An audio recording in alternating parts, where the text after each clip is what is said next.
Hello, welcome. This is Why Past Question Literature in English, year 2018. Question number 25 says the writer's attitude is one of dash: A. Anger, B. Indifference, C. Sympathy, D. Mockery.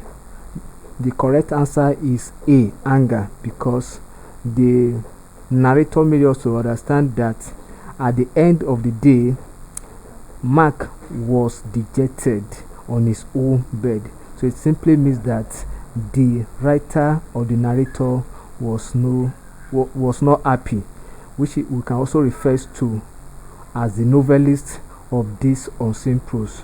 So the writer's attitude is one of dash, which is anger. Thank you. God bless you.